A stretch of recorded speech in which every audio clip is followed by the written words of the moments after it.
In the heart of an African village, Okute and Akweke's prayers were finally answered after a decade of longing. Their daughter, Mmirimma, was born with a beauty that seemed to radiate from within, her skin glittering and her presence ethereal. But amidst the joy of her arrival, a shadow descended upon their family. The villagers, unable to comprehend Mmirimma's uniqueness, shunned them, labeling her an abomination. They chased them to an isolated part of the village and decided not to associate with them anymore. Mmirimma's childhood was marked by isolation. She wondered why she couldn't play with other children and why no one ever visited them. Her parents shielded her from the cruel whispers and scornful glances of the villagers. They showered her with so much love and affection, but their protection came at a cost of her freedom. Confining her to the safety of their home, they instilled in her the belief that she was a danger to those around her. Mmirimma grew into a very beautiful woman with an alluring smile and the kindest of hearts. Her parents were her best and only friends in the whole world, and they seized every opportunity to teach her something positive. Mmirimma was ignorant that wickedness and evil existed in the world. Tragedy struck when Mmirimma's parents met a sudden and untimely demise, leaving her alone in a world that had never shown her kindness. Desperate for help, she ventured outside for the first time, only to be met with fear and rejection and cruelty at every turn.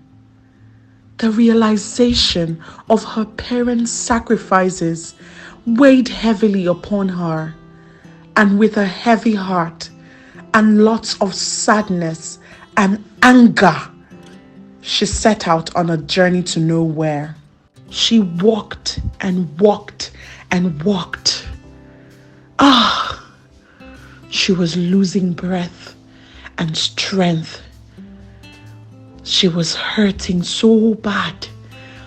She was so angry and so tired and so hungry.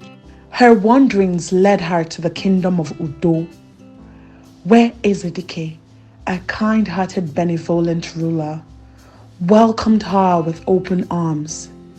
His guards had found her wandering around their borders helplessly.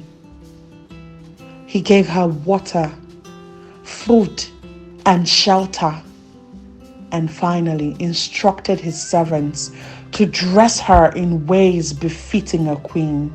For he had seen a beauty beyond human comprehension, and he knew she was his queen. And so the servants went ahead and dressed Mmirimma as the queen that she was, in different hairstyles and different glamorous clothing. In Ezedike's presence, Mmirimma found solace and acceptance, her heart blossoming under his gentle gaze.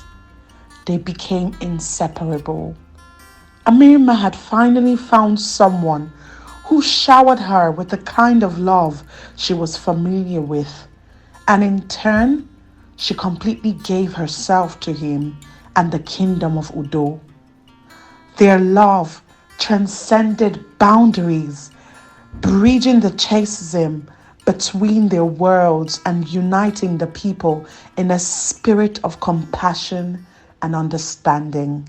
As queen, Mmirimma vowed to break the cycle of hatred and prejudice that had plagued her past. With King Ezedike by her side, she championed equality and justice, eradicating discrimination and fostering a sense of unity among the villagers. She dedicated a day which they called Mbosiuka, which meant talk and share. On this day, she will share lots of food to the villagers, and they will sit around her happily and tell her any problems they had, and she will listen compassionately and prefer a solution. One night, King Ezedike told her about a Meja with a kingdom called Umuogo. He explained that the Umuogo people were suffering famine, and this Meja will help them a great deal.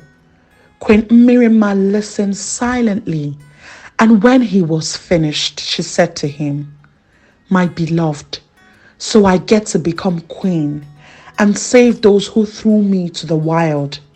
It was at that moment that King Ezedike understood that Umuogo was the queen's former kingdom.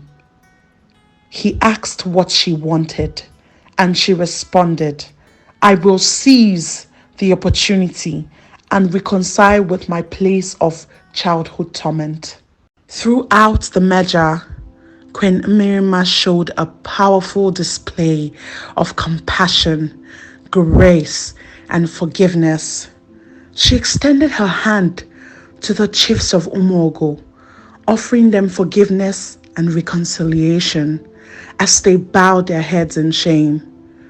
Through her unwavering love, she transformed not only her own destiny, but also the fate of her people, ushering in an era of harmony and peace that would endure for generations to come in the now kingdom of Udo Nogo.